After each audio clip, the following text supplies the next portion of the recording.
লিল্লাহে তাকবীর। মারহাবা। আমি বলতেছিলাম যে আমার মধ্যে একটা অযোগ্য লোক বগুড়া জেলার বাড়ি ৪৭ বছর হলে বক্তৃতা করি। এই আস্তে আস্তে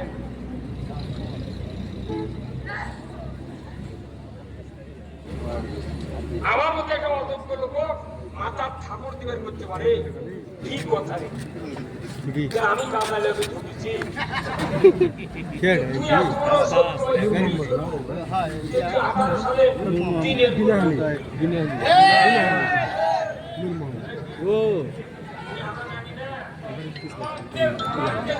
পুলিশ ঠাকুর থেকে ধরে নিয়ে গিয়েছিল। তার চাকরি বাংলাদেশে করার ভাগ্য হয় না। ৫ই আগস্টের পরের দিন আমি আমার পুরিয়া পণ্ডিতপুর তারিখ থেকে নাম্বার দিয়ে ওনার সাথে মোবাইলে কথা বলছি। ভাই আপনি কোথায়? বলছে সিরাজগঞ্জ। আপনারা প্রোগ্রাম আছে তো আপনাকে দেখবো। বলছে আপনি কে? তখন আমি বলছি আমি তোর বাপ। বিনে অপরাধে আমার ধরে নিয়ে দেন, তুই ২৬ দিন জেল খাটাচ্ছ, ৬২,০০০ টাকার খরচ ফেরত দিচ্ছি। তোর মতো লোক আমি একটু দেখবো আয়। ওই ভয়ে গাবতলি রশি এটা ভাইরাল আগে বক্তৃতা আমার ওই পল্লী মঙ্গলের খুবই একটা সভা। ওই অফিসার গুলামের উপরে এত ছাপা যায়, আমি ছাপা হবে না মানে তিন অপরাধে কেন ধরলো ওখান থেকে ভয়ে চালিশ করা খাগড়াছড়ি গেছে। খাগড়াছড়ির পর আমি তখন ফোন দিলাম, আর ফোন বন্ধ। একজনের কাছে রিপোর্ট নিলাম, আমাকে মানসির মহাসেরিনের সব দায়িত্ব সবারই নাম আছে। আমি কেন্দ্রীয় মানসির মহাসেরিনের কেন্দ্রীয় সদস্য। ফোন লাগালাম, বলছে ঝুলার চাকরি ছাড়ে দেওয়া, কোথায় গেছে কেউ জানে না। এত বড় সত্যবাদী তুই আমার কাঁদা দেখেছি চুলের মধ্যে, তুই দিনের পর আচর দিলু করে। তারপর আমরা কিছু বলি না, আমরা বলছি দেশে একটা সুষ্ঠু গণতন্ত্রের মাধ্যমে একটা কল্যাণকর রাষ্ট্র, একটা সুষ্ঠু নির্বাচন দরকার। আমরা কোন অত্যাচার নির্যাতন প্রতিশোধ নিতে চাই না, কিন্তু বাংলাদেশে কোরআন বিজয়ের মাধ্যমে আমরা মানুষের দ্বারে দ্বারে শান্তি পৌঁছায় দিতে চাই। এই বাংলাদেশে শান্তি কায়েম হোক। কারা কারা চান দুহাত তুলে আল্লাহকে দেখান। নারায়ে তাকবীর। আল কোরআনের আলো, আল কোরআনের আলো। তাহলে রাজত্বর কথা কে বলেছেন আগে? আল্লাহ রসুলকে খেলাফত দিলেন কে? এই রাজত্ব ছাড়া পৃথিবীর জমিনে জিবরাইল যদি প্রেসিডেন্ট হয় বাংলাদেশের শান্তি হবে না, কারণ আইনটা আমার নেই। আমরা সব আইন দেখেছি। কি ভাই দেখিনি? এই আপনাকে আদমদিঘি থানা মজিদ তালুকের নাম শুনছেন? আব্দুল মজিদ কামালের বাপ। আমি পাকিস্তান আমলে উনি তারা ছিলেন এমপি, ওনার একটা সবুজ গাড়িও ছিল।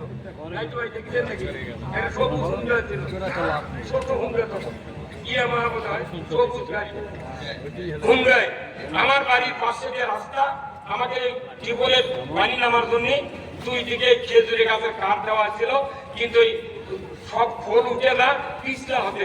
এর মধ্যে বৃষ্টি হচ্ছে, ওই বুড়া মানুষ পার হবার লেগে ঘুমবে উঠে পড়ে গেছে।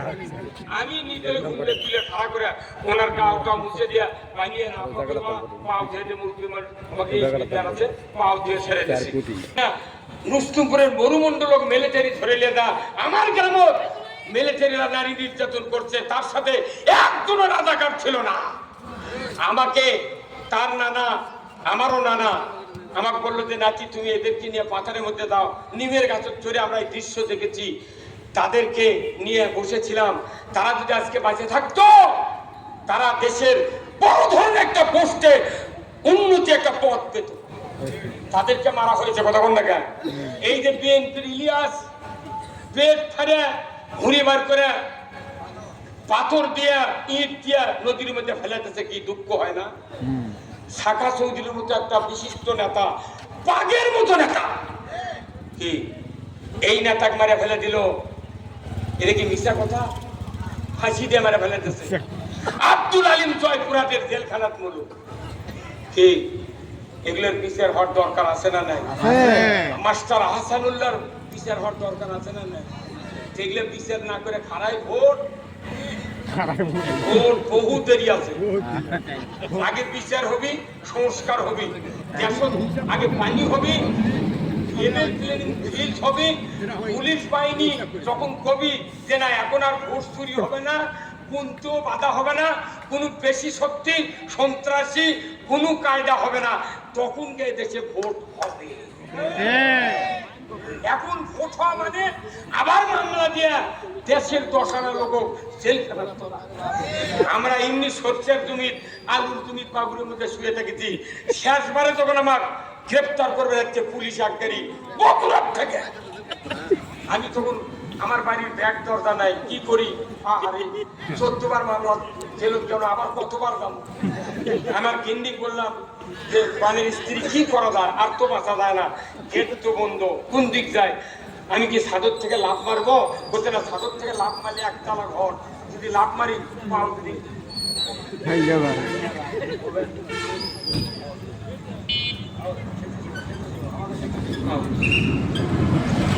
পাও ভাঙ্গা দেয়, আমার স্ত্রীর পরামর্শ, যদি পাও ভাঙ্গা দেয় কিংবা পাও ভাঙলো না, আমি যদি গুলি করে পাই খাই তাহলে অত এই এতবার গেছেন, এইবারও ধরে গেলে আবার আসবেন। আল্লাহু আকবার।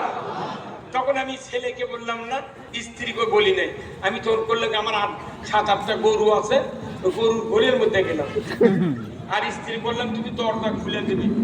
আমি ঘরের মধ্যে দাঁড়া দেখি আমার গড়া আছে, পাকা গড়া, ওই গড়ার মধ্যে আমি শুয়ে বললাম অন্ধকারের মধ্যে।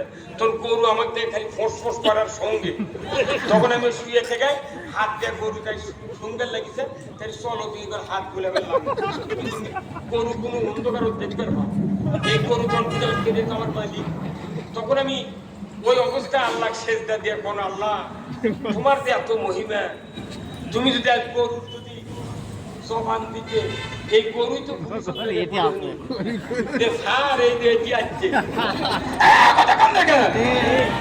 কারণ ওই সময় গরু আওয়ামী লীগ করেছে।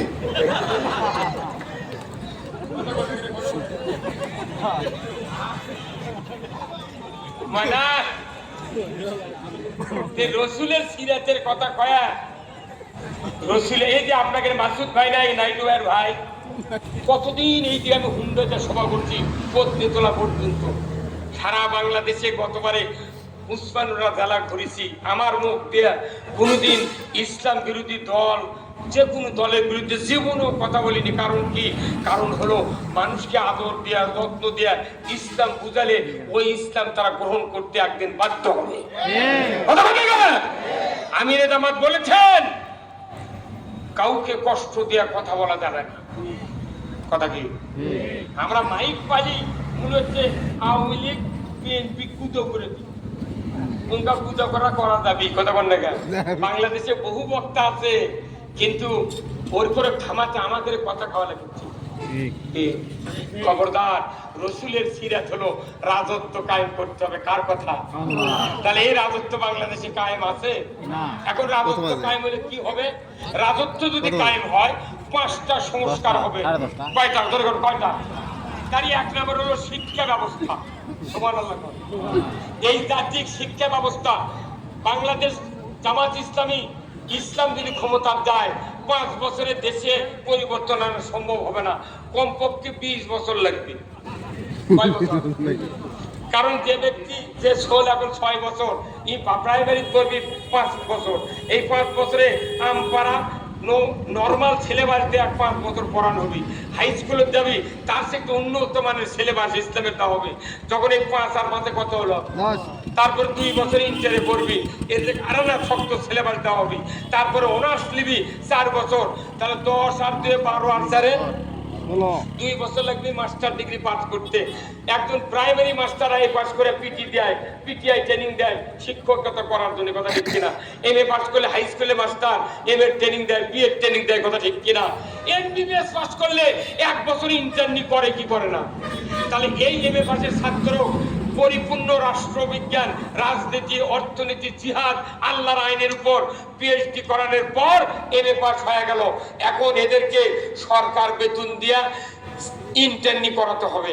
1 বছর ইন্টার্নি, যেরকম এমবিবিএস ডাক্তারও ইন্টার্নি করায়, এই এমএ পাশের ছাত্রদেরকে ইন্টার্নি করাতে হবে। যে তুমি এতদিন কি শিখলে, কি শিখাবে, তাই বাস্তব রূপ আমাদেরকে দেখা। ইন্টার্নির বেতন দেওয়া হবে। এইভাবে একটা জাতি 20 বছর পরিবর্তন হয়ে যাবে। তখন দেখবেন আর এই জাতির মধ্যে ইসলাম বিরোধী লোক আর খুঁজে পাওয়া। কারণ কি? কারণ 5টা গ্যারান্টি দেওয়া হবে পাশাপাশি: খাদ্য, বস্ত্র, চিকিৎসা, শিক্ষা, বাসস্থান। এই 5টা গ্যারান্টির পর যাই অভাবের কারণে চুরি করবি, তার অভাব পূরণের পর তার হাত কাটা হবে।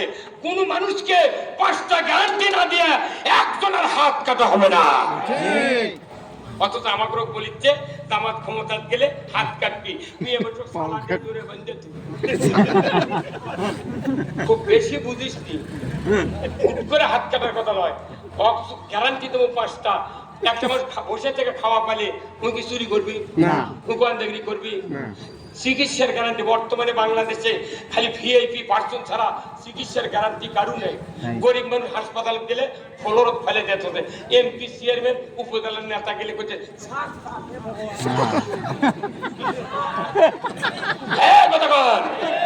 আমার বাংলাদেশে যতগুলি অফিসার আছে, অফিস আছে, বাংলাদেশের মানুষ যদি কোনো কাজে যায় মনে হয় এরা বাংলাদেশের মানুষ নয়, ওরাই কয়জন খালি বাংলাদেশের। তাহলে প্রথম খাত হলো কি? শিক্ষা। তারপরে দেওয়া হবে বাসস্থানের গ্যারান্টি। এই বাসস্থান শেখ মুজিবের শতবর্ষ পূর্তির মধ্যে ওই যে কি কি গুচ্ছগ্রাম করে দেয়নি, আমার দিয়ে একটা ঘরের ভিত ঘুরে নিয়েছিল আমার গ্রামত। আমার করছে যে হুজুর আপনি তাড়াতাড়ি আসেন, ঘর উৎপাদন করা লাগবে। কি ঘর? গুচ্ছগ্রাম। আমি গেলাম, তারপর করছে হুজুর কোদাল নেন। কোদাল নেন যে করছে একটা ভিত ঘুরে দেন। যে আমি 3-4টা কোপ দিচ্ছি পুকুরে পারো, তারপরে 1 ফুট চলে গেছে। করছে হুজুর এত ঘুরলেন কেন? করছে 9 ইঞ্চি ঘোরা টাকা দিতে ঘর বানিয়ে দিচ্ছে হাসিনা। আর যারা ঘর করেছে যারা 9 ইঞ্চি ভিত করে 3 টাকাতে 1 ফুট 10 ইঞ্চি পারে পরিপুর 5 ইঞ্চি গাছ দিতেছে। লিলটন দেওয়ার পর মিস্ত্রি বাড়ানোর আগে অনেক আইগুর ঘর করে গেছে। এই কাম করতে দেওয়া হবে না। জামাত ইসলাম যদি ক্ষমতায় যায় এদেশে 1 টাকাও দুর্নীতি হবে না। এমপি তিনি দাঁড়াবেন, হিসাব নিয়ে আমরা তাকে নমিনেশন দিচ্ছি। এমপি হওয়ার পরে 1 টাকা যদি বৃদ্ধি হয় ওর হাত কাটে দাও। হাত আগে এমপির কাছে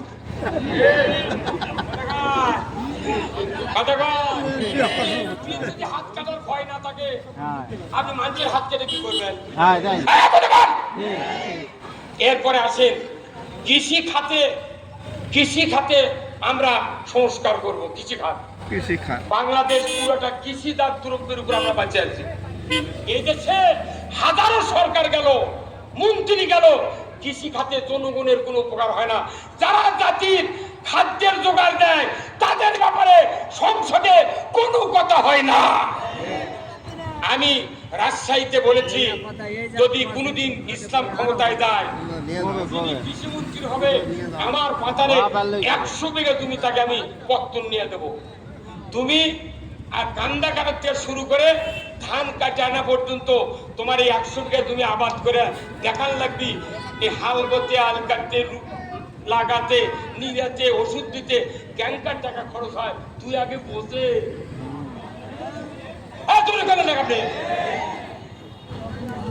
তুই আগে বুঝে এমএসটার টপের দাম 1600 টাকা। তুই আগে কিনে কয় বিঘা আবাদ করবো কর। ধান যদি পাশের আলের মতো না হয় তোর কৃষি মন্ত্রীগিরি ভুলে। এই কথা বলেছি। ভার্সিটি এক স্যার এসে আমার মঞ্চের উপর চাপে তেরো করছে, হুজুর মানুষ দেখলে বোঝা যায় না মনে হয় গাইবান্ধার কামলা, যে কথা কথে 100 মন নামাজ রোজার বক্তৃতা দিলে মানুষ বানান যাবে না। কৃষি খাতে করব কি? বাংলাদেশের কি দুর্ভাগ্য, যাকে কৃষি মন্ত্রী বানায় ওই জীবনে হাঁটু বানিয়ে নামে না। তুই কিসের মন্ত্রী? কি করবে? মরদ মানুষ বানালে তাও হয়, এই দেশের মিয়া মানুষ বানাতে কৃষি মন্ত্রী মানে পায়ের নিচে স্যান্ডেল থাকে, টেবুলে পরে যখন পেশাব করবে যায় স্যান্ডেলের তলা ভেজে না। তুই কিসের কৃষি মন্ত্রী রে? এই কথা বল। আল্লাহ রাসূল বলছেন যে জাতির প্রধান নারী জাতি হবে ওই জাতির ভাগ্যে কোনো শান্তি মিলিবে না। বুখারী শরীফের হাদিস। কৃষিকাজ আমাদের দেশে এইবার আমি একজন কৃষক, আমি একজন 1 নাম্বার কৃষক আমার এলাকার। এই কৃষক হিসাবে আমি এবার টিউনিশিয়া ফসফেট পাইনি, পাচ্ছেন আপনারা? টিউনিশিয়া ফসফেট 2,500 টাকা বস্তা দিবার জাতি, তাও দেয়নি। মরক্কো আর মিশর ফসফেট আমনের ধানাবাদ করছি। এই সার ভিজা ঘরের দেওয়াল যদি লেপা দেয় কি সুন্দর ব্লু কালার হয়। ঘর লেপা মাটি সার হিসাবে এটা করেছে। ইউরিয়া সার যখন খালেদা জিয়া প্রধানমন্ত্রী ছিল তখন 300 টাকা বস্তা আমরা কিনে নিয়েছি। এদেশে 10টা সার কারখানা আমরা করব। কয়টা?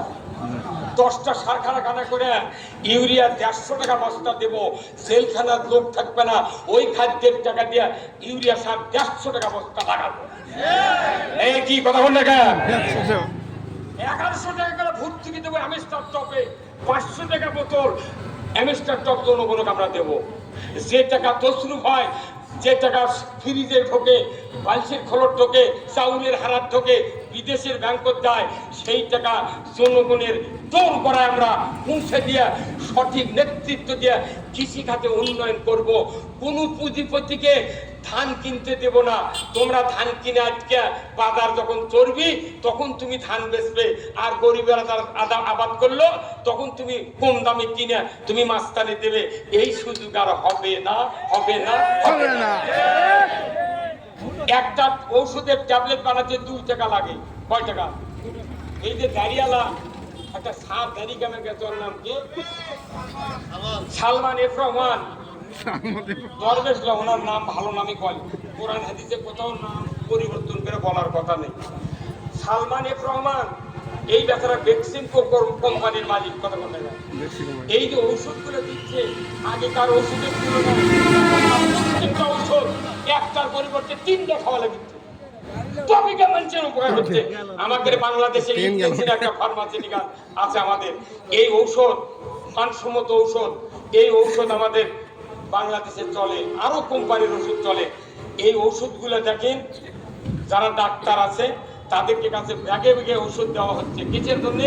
আমাদের এই ওষুধটা প্রেসক্রিপশন কি করবেন, যে ওষুধ প্রেসক্রিপশন দেখবে করছে, এই ওষুধ না খায় ঘুমের রুটি খেলে তাও বেশি উপকার হবে। কিন্তু ওর করে 10,000 টাকা ওষুধ ফ্রি দিয়েছে, ওগুলাই লিখিচ্ছে, তাও ইউক্রেসিনের লাগে না, স্কোয়ারের লাগে না, গ্লাসকোর লাগে না। কারণ কি? আজকে সব জায়গায় সিন্ডিকেট করে জাতির যত লস করিচ্ছে, প্রত্যেকটা জায়গায় যে কোনো জায়গায় টাকা বেশি দেওয়া লাগিচ্ছে খালি এই সাধারণ মানুষের। ঠিক ঠিক 4 দাম বাড়িচ্ছে। এটা গেল 2 নাম্বার খাত। 3 নাম্বার হলো বিদ্যুৎ খাত। আমরা ব্রিগেডিয়ার নজরুল ইসলাম ঢাকার বিদ্যুৎ কোম্পানির সবচেয়ে বড় অফিসার তারাস কুসুম্বা, আমি ওনার কাছে সভা করে, উনি জানে। আমি এখানে ওনার সামনে বলেছি যে ব্রিগেডিয়ার সাহেব, বিদ্যুৎ আমরা পাবেন, আমাদের জনগণের অধিকার। এই বিদ্যুৎ আমি 1,000 টাকা দিয়ে মিটার কিনলাম, সারা মাস পর আবার 10 টাকা ভাড়া কেন নেন? কেনা কোনো জিনিস কেনার পর তার কি ভাড়া দেওয়া লাগে? এই নাইটু ভাইয়ের একটা ফ্ল্যাট যদি আমি ভাড়া নিই, উনি কি মাসে মাসে আবার আমার থেকে ভাড়া নেবে? ভাড়া নিলে ভাড়া নেবে, কিন্তু আমি যদি একটা কিনে নিই, হ্যাঁ কিভাবে ভাড়া নেবে? যে জিনিস কিনলে তো একবার আমার হয়ে গেল, যে ভাড়া কিছু ভাড়া নিতেই আছে। ঠিক আছে, তুমি যদি মিটারে ভাড়া নিচ্ছ তাহলে পল্লী বিদ্যুৎ আনছে, তুমি যে ব্যবসা করিচ্ছ আমার টাকা যে ফুল ফুট 10 ফুট লেভেল করে, এই 10 ফুটের ভাড়া মিটারে ভাড়া দাও। ডিমান্ড চার্জ কিসের? 100 ইউনিট এক দাম, 200 আরেক দাম, 300 আরেক দাম, 500 তুমি বেচার দাম। এগুলা টাকায় তো ভাস্করতা ছিল, এগুলা টাকায় ফ্রিজতা ছিল। আমরা হিসাব করে দেখেছি যে বিদ্যুৎ খাতের 1 বছরের দুর্নীতি যদি বন্ধ করা যায়, বাংলাদেশের মানুষ 10 বছর ফ্রি বিদ্যুৎ ভোগ করবে। জি। এই কথা তো আমার ছাড়া আমরা ছাড়া কেউ কমার পারে না। হ্যাঁ। এইটা আমার রোজার বক্তৃতা দিয়ে মানুষ বুঝান যাবে না কইছে আমার মতো একটা অদমের 2টা মিটার 5,000 টাকা করে বিল দেওয়া লাগে, আর এই বিল কখন লেগেছে আমি জীবনে দেখিনি। সব দোকানদার খরিদ্দার সামনে, দোকানদার সামনে, কয় টাকা নগদ কয় টাকা বাকি খাতাত লাগে। আর পল্লী বিদ্যুৎ এমন একটা সিটেরই ব্যবসা, সব মিটার যেতে পারি বাসে। আর জনগণ যখন 11টার সময় বাজারও যায় তখন যাওয়া ইচ্ছা মতো লেগেছে। যখন কয়েলের চাকা ছিল মিটারের তখন বিদ্যুৎ বিল এত হয়নি। এই যাহা ডিজিটাল দিচ্ছে আর্থিকের লাইন মিন সুইদের সাথে লাগে থাকে, মাটি কারেন্ট খাচ্ছে আর পাগল করে করছে বিদ্যুৎ বিল দাও। এই কথা বল না। ঠিক ওই হোক কত কথা কয় না কারণ বলবো একটা যারা দুর্নীতি করছে বলবে তো বিলের টাকার অভাব নাই, কিন্তু আর পরিবহন ভ্যান চালা খায়, চার্জ দেওয়া লাগে মাসে 2,000 টাকা ভ্যান চার্জের বিল হতো।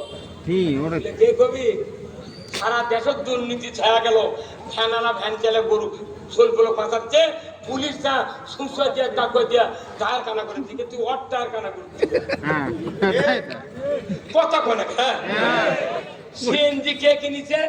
নাতে জিও রহমানের বেটা তারেক রহমান কিনছে সিএনজি, ভারতের থেকে লিয়াচ্ছে। সিএনজি চলতে দেওয়া হবে না, রাস্তার মোড়ে মোড়ে পুলিশও দাঁড়াচ্ছে, এই সিএনজি চলবে না, মারো ভূত তোর বাপের টাকাটা কিনে দিচ্ছ। এখন তো ওই পুলিশই আছে।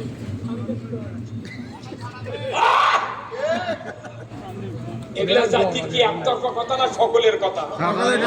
আপনি কেন জামাতকে আপনি বিপক্ষ পার্টি বানাচ্ছেন? তাই তো আল্লাহর কথা, জনগণের কথা যারাই বলবে যুগে যুগে তারাই বিরোধী শক্তি। কথা ঠিক কিনা? আমরা এদেশে আল্লাহর আইন কায়েম করব ইনশাআল্লাহ। এই 5টা খাত যদি আমরা আস্তে আস্তে যদি শক্তিশালী করি, মানুষ শুয়ে ঘুম পারবে, দরজা দেওয়া লাগবে না। চুরি হচ্ছে কতকে যা, এতগুলো পুলিশ, এতগুলো মিডিয়ার, এত আর্মি, এত প্রশাসনের লোক, তাও জুম্মা থেকে শেখ হাসিনা মডেল মসজিদ তৈরি করছে, তাও মসজিদের মধ্যে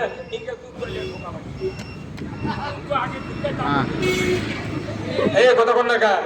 যে দেশে এত আইন, এত নেতা, এত অফিসার, এত প্রশাসনিক কর্মকর্তা, চুরি বন্ধ হয়নি। ওই বাংলাদেশ ব্যাংকের টাকা থর বক্স আছে না, ওরই ভেতর আগে দিতে হয়। কেউ কেউ চোখ মুজে নামাজ পড়ে না নাকি ভাই? চোখ মুজে সেজদের গেছে, সেজদের থেকে উঠে চোখ মিলে আবার দেখা লাগে যুদ্ধ আছে।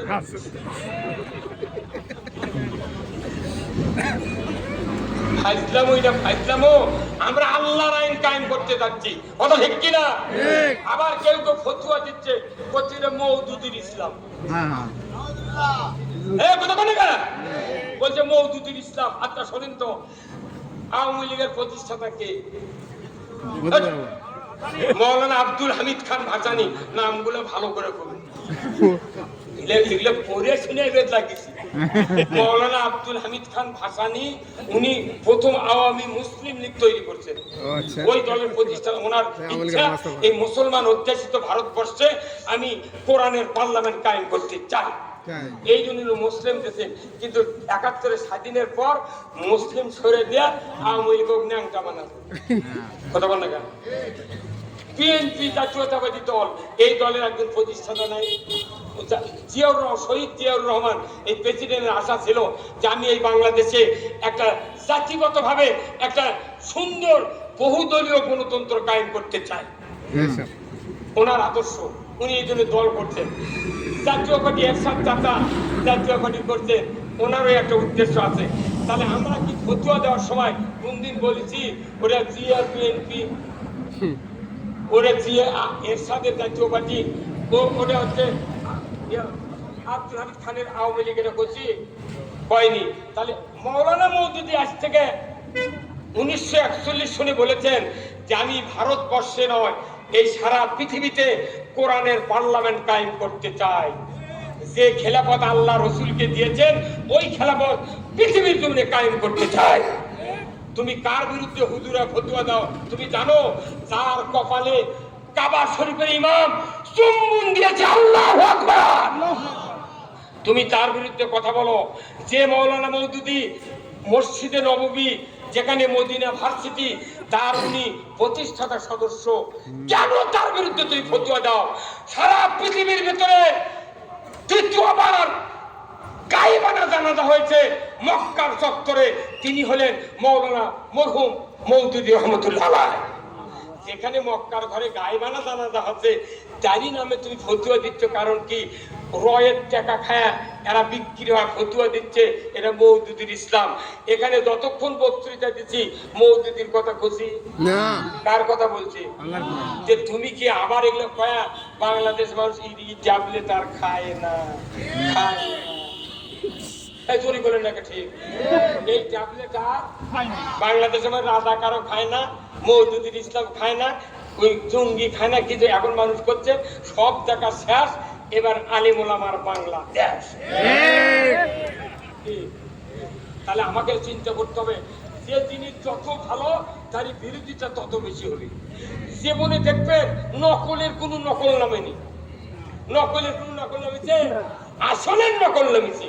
যে বাংলাদেশে যত আলেম ওলামা আছে, আমি অনুরোধ করব আমরা সবাই নবীর ওয়ারিস আল ওলামা ওয়ারাসাতুল আম্বিয়া, আমরা এই পৃথিবীতে বাংলাদেশের একটা ছোট্ট দেশ, এই দেশে কোরআনের রাজ কায়েম করতে চাই। আর ভাগাভাগি কোনো বিরোধিতা করে লাভ হবে না। এই যে আমার হাতে দেখেছেন, এটা কি? টিস্যু। আচ্ছা, এই টিস্যু যখন পাকাবো এর নাম কি হবে? দড়ি। দড়ি। আচ্ছা, এই দড়ি যখন এই দিক হচ্ছে ইসলামী জোট, এই দিক হচ্ছে এই রাজনৈতিক দল, দুইজন যদি এই দেশে ক্ষমতা লিয়া কামড়া কামড়ি করে টানাটানি করি, এই টিস্যু কি বেশিক্ষণ আমাকে ধরে রাখতে পারবে? অবশ্যই দুইজন ছিঁড়ে পড়ে দেবো, দুই দিন মাথা থাকনা গা পড়ে আমাকে তৈরি আছে আর এক গ্রুপ আছে পিটপি শেষ করে, এটি আবার যা ছিল তাই চালাবি না করে যদি 139 বিএনপি পায় আর ইসলামী দল মিলে যদি 161 সিট পায়, এই দুই গ্রুপ মিলে যদি দেখো ইসলাম কায়েম করে 5 বছর ইসলামী দল চালাবি, 5 বছর ওরা চালাবি, দেশটা শান্তি কায়েম হোক। এটা কি আপনারা চান না? সবাই মিলে আমরা সংসদের দাম, কথা হবে আল্লাহর, কথা হবে জনগণের, কথা হবে কৃষকের, কথা হবে ডাক্তারের, কথা হবে গরিবের, কথা হবে দরিদ্র মানুষের। আমরা সেই কাম না করে খালি পেলাপেলি করছি। এই একটা করছে যে গুড় মিষ্টি, আর একজন ল্যাপেটে করছে তুই কলি হবি কথা বলে না, এগুলা পেলাপেলি আর মানুষ খায় না। এবার বাংলাদেশের টেকনাফ থেকে তিতুলিয়া, আমি বাংলাদেশের 85টা এমপি ছিল সমালিছি, আমি বলেছি কোনো বক্তৃতা হবে না, খালি মাগরিবের পড়তে সিরাত মাহফিল করব, টাকা তুই দিস না দিস না দিস, কারণ আমি বসে থেকে যদি এটা ইসলাম পরাজয় হয় আমাকে কি ওরা ধরে নিয়ে যাবে? তো অতে মরিছি খাইতে মরে যাবো। আমি এমপি, আমাদের একটা এমপি আছে, আমরা পাচ্ছি কেন্দ্র থেকে ডক্টর মোস্তফা ফয়সাল পারভীন, একটা আন্তর্জাতিক মানে একটা চ্যাম্পিয়ন প্লেয়ার পাচ্ছি, তারই সাথে 24 ঘন্টা গণসংযোগ করি। আমার বাংলাদেশের বহু জায়গার থেকে ফোন করে কয়, হুজুর আপনি একটা ভাইরাল বক্তা, এই রাজনীতির ময়দানে ক্যানভাস করেন রাত্রির ওগুলো কয় বুঝছেন? আমি তোর ক্ষতি দেখতে কাঙ্কা সভা কমে দেবি না? আমি তো সভা কমাই চাচ্ছি। আমি যদি বসে থেকে পরাজয় বরণ করি আমাকে ক্ষতি হবে। অতএব জীবন আসে নাই, আমার আব্বা যদি বদরের যুদ্ধের আগে দুনিয়াতে আসতেন, আমরা 7টা বেটা আব্বার, এই 7 বেটা জন্ম নিয়েছি। যেরকম তাসের হাতির কয় বেটা? 5 বেটা। কয়টা? আপনার তো একটা বেশি আছে। তাহলে আমার বাপেরও 11টা সন্তান, আপনার বাপেরও 14টা সন্তান। এই সিরাত মাহফিল করতে আদমদিঘির ওসি ছিলেন ওই মসজিদে। আজকে আমার কাকুর সাথে গল্প করে নিয়ে বাঁচতাম পারেন যে নাইটু ভাইয়ের বাপ অনেকদিন অসুস্থ, শুকিয়ে তা হাতের লোক টুকটাক হয়ে গেছে। আমি সিরাত মাহফিল করে কি যে নাইটু ভাইয়ের মাসুদের যে আমার বাবাকে না দেখাইলেন, যে দেখবার দা দোয়া দূর করে আমরা মোনাজাত করছি, আল্লাহ যদি হায়াত থাকে তুমি হায়াত দাও, সুস্থ করো, আর যদি হায়াত না থাকে আল্লাহ দোয়া করছি তাকে আসানের সহিত তুমি মৃত্যুবরণ করাও। সরে বাইরে গেছি, সেই দিনই মরছি। পরে আমাকে বলছে, হুজুর আপনার দেখার জন্য আর আপনি দেখার জন্য আমার বাপ বাঁচিয়েছিল। সারা আদমদিঘির কত সম্পদ আছে তাই কি কবর দেয়নি? কতক্ষণ তার যে সন্তানগুলি এই সন্তানগুলি দিনের পথে কাজ করে আল্লাহর ইজ্জতের কসম আল্লাহ কিয়ামতের দিন জান্নাত দেবে। আমরা জান্নাতের কথা বলি, কেউ কেউ কয় যে জামাত ইসলামেরা জান্নাতের টিকিট দিচ্ছে, আল্লাহ টিকিট দিচ্ছে, আমরা সেই টিকিট বাঁধতে এই কথা বল না। আল্লাহ কোরআনত বলছেন ইন্নাল্লাহ আশতারা মিনাল মুমিনিনা আনফুসাহুম ওয়া আমওয়ালাহুম বিআন্না লাহুমুল জান্নাহ ইউকাতিলুনা ফি সাবিলিল্লাহি ফায়াকতুলুনা ওয়া ইউকতালুন ওয়াদান আলাইহি হাক্কান ফিত তাওরাতি ওয়াল ইনজিলি ওয়াল কোরআন। জোরে কোন আল্লাহু আকবার। আল্লাহ বলেছেন হে মুমিনরা তোমাদেরকে আমি বেহেশত বিক্রি করে দেব, বিনিময়ে তোমাদের জানমাল ক্রয় করে নেব। জানমাল যারা দেওয়ার ওয়াদা করবেন তারাই শুধু আল্লাহর জান্নাতে যাবে। আপনারা কি জানমাল আল্লাহকে দিতে রাজি আছেন? কারা কারা তো আপনি আল্লাহকে দেখান। লিল্লাহি তাকবীর, নারে তাকবীর, আল্লাহু আকবার, আল্লাহু আকবার। জানমাল আল্লাহকে দেওয়া ছাড়া আমার বাপও জান্নাত পাবে না, আমিও পাবো না। আপনাকে আল্লাহর সাথে চুক্তি করতে হবে। তো আপনি যদি আদম দিঘির থেকে ট্রেনত যান তাহলে আপনার এখান থেকে হাইটা রেল স্টেশনে যাওয়া লাগবে না। এই কথা বল যে আপনি ফোন করে করছেন আমি 9টার সময় ট্রেনত করে সান্তাহার যাবো, তখন করছে ট্রেন মাস্টার করছে ঘড়ি দেখেন তো টিকিট মাস্টার করছে ঘড়ি 11:30, যে তুমি 9:30টায় সান্তাহার যাবে, যে এখন তো ঘড়ি 11:30, তুমি টিকিট করছো কখন? এই কথা বল। বাচ্চা থাকতে জান্নাতের টিকিট করার লাগি বলছে কোরআনে আছে জান্নাতের পথের কথা, আমরা সেই পথের কথা বলি, কাউকে জান্নাত বিক্রয় দিই না। এইগুলি অপপ্রচার চালিয়ে অযথা দিন বিজয় করার রাস্তা বাধা দিবেন না। আপনার জন্য জান্নাত অপেক্ষা করছে। আসুন আজকের এই রাত্রিতে অনেক কথা আমি বলেছি, আমাদের মেইন কথা হলো আল্লাহর খেলাফত আর ইবাদত পৃথিবীতে একসাথে থাকতে হবে। সুদ যদি হারাম না হয় আপনি ঈমান এনে জান্নাতে যেতে পারবেন না। সুদ হারাম করেছেন কে? আল্লাহ। এই সুদ বাংলাদেশে চালু আছে না নাই? হারাম না করলে আপনাদের ঈমান থাকলো না। ইয়া আইয়ুহাল্লাযীনা আমানু লা তাকুলুর রিবা, ঈমানদাররা সুদ খায় না, ঈমান থাকবে না। ওযু করে ওযুকারীরা ভাই ছাড়ো না, ওযু থাকবে না। রোজা থেকে দুপুরে ভাত খায় না, রোজা থাকবে না। নামাজ শুরু করে ফাতিহার পর অন্য কথা বলো না, নামাজ থাকবে না। আপনি ওযু ভঙ্গের কারণ জানলেন, নামাজ ভঙ্গের কারণ জানলেন, রোজা ভঙ্গের কারণ জানলেন, ঈমান কবে ভাঙ্গা করতোয়া নদী দিয়া ডুবছে চলে না মেঘনাথ পড়েছে, এখন তুমি মাঝে আসছে বুঝলে? বুদ্ধি কে দিতে? সুদ হারাম করতে রাজত্ব দরকার, চুরি বন্ধ করতে রাজত্ব দরকার, জানা বন্ধ করতে রাজত্ব দরকার, জনগণের সেবা করতে রাজত্ব দরকার, নামাজ কায়েম করতে রাজত্ব দরকার, যাকাত কায়েম করতে রাজত্ব দরকার। কত বিষয় শুনবেন। কোরআন পড়ে সবজি করে একটা লাগেনি, গোটা কোরআন ভর্তি আছে। উনি কি মাথা মারে তামাতের নাকি 1 মাস আগে রিপোর্ট রাখে তামাত দিতাম পড়েন না, খেলা কাটবে থাকে। এই 40 বছর তামাত ইসলামের বয়স, আমি তো তামাতের ওপেন ফিল্ডে বক্তৃতা দিই, কিন্তু কোরআন হাদিস ছাড়া একটাও কথা আমি বলি না। আসুন, আপনারা কি বেজার হলেন ভাই? তাহলে আগামী দিনের এই বাংলাদেশ কল্যাণ রাষ্ট্র গঠন করতে হবে, কি রাজি আছেন? আলহামদুলিল্লাহ। এই রাজির জন্য আমরা যারা চেষ্টা করব, একটা কথা কয় আমি কথা শেষ করব। আল্লাহ কোরআনে সূরা সফের 4 নম্বর আয়াতে বলেছেন ইন্নাল্লাহা ইউহিব্বুল্লাযিনা ইউকাতিলুনা ফি সাবিলিহি সাফফান কান্নাহুম বুনিয়ানুম মারসুদ। আমার আল্লাহ বলেছেন যারা ঐক্যবদ্ধভাবে শিক্ষা ঢালা প্রাচীরের ন্যায় আমার রাস্তায় দিন কায়েমের সংগ্রাম করে, এদেরকে আমি আল্লাহ সবচেয়ে ভালোবাসি। সুবহানাল্লাহ। আল্লাহ তাদেরকে ভালোবাসে, আপনি আমি যদি তাদেরকে ভালো না বাসি দুর্গতি আসা সম্ভব। আসুন না, আল্লাহ তাআলা আমাদের সকলকে এই কাজগুলি করার তৌফিক দান করুন। একজন উঠবেন না, দোয়া হবে, দোয়ার আগে আপনাদের সামনে কথা বলবেন, ঘোষণা হবে। ওয়া আখিরু দাওয়ানা আনিল হামদুলিল্লাহ। আসসালামু আলাইকুম ওয়া রাহমাতুল্লাহ।